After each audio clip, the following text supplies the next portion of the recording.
Assalomu alaykum hurmatli obunachilarimiz. Bugun sizning e'tiboringizga agarda sizda yoki yaqinlaringizda qalqonsimon bez tuguni aniqlansa, nima qilish kerakligini algoritmini ko'rib chiqamiz. Bu algoritm Yevropa tiroid assotsiatsiyasining tavsiyalariga ko'ra tuzib chiqilgan, o'shandan olingan. Tugun aniqlandi. Tugun deganda 2, 3, 4 mm tugunlar tugun hisobiga yurmaydi. Tugun faqat 10 mm dan katta bo'lgan hosilalarni tugun deb qaraymiz va tugun aniqlangan holatda biz asosiy ko'rishimiz kerak bo'lgan ultratovush tekshiruvi va TSH, ya'ni TTG ni miqdorini baholashimiz kerak. TTG miqdori oshgan o'rta euteriyoz holatda yoki pastga tushgan holatlarda bo'lishi mumkin. Odatda tugunlar o'zini hech qanaqa zaharlashib chiqarmaydi va TTG miqdori normada bo'ladi. U holatda ultratovush yordamida tiroid klassifikatsiyasi bo'yicha baholanadi.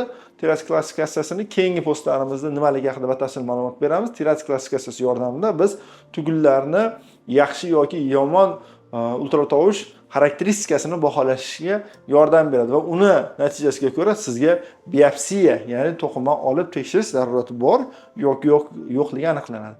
Agarda TTG ni miqdori pasaygan bo'lsa, u holatda erkin T4 va T3 gormonlar fraksiyalari aniq tekshiriladi.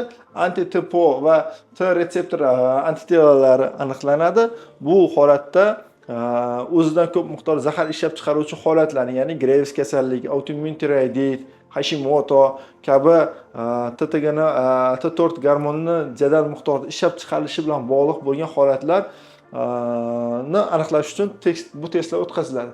Undan tashqari sintigrafiya tekshiruvi bu aynan shu zaharni qalqonsimon bezni qaysi qismidan chiqib turgan, tugun qismidanmi yoki qalqonsimon bezni barcha qismlaridan ishlab chiqarib turgani aniqlanadi. Bu holatda sovuq yoki issiq tugunligiga qarab turib baholanadi. Agarda qalqonsimon bezda TTG ni miqdori ko'tarilgan bo'ladigan bo'lsa, T4 va T3 fraksiyalar miqdori tushgan bo'ladi va o'z navbatida yana antitopo va ayrim holatda tiroglobinga bo'lgan yo'lish testlari bizga zarurat tug'dirishi mumkin.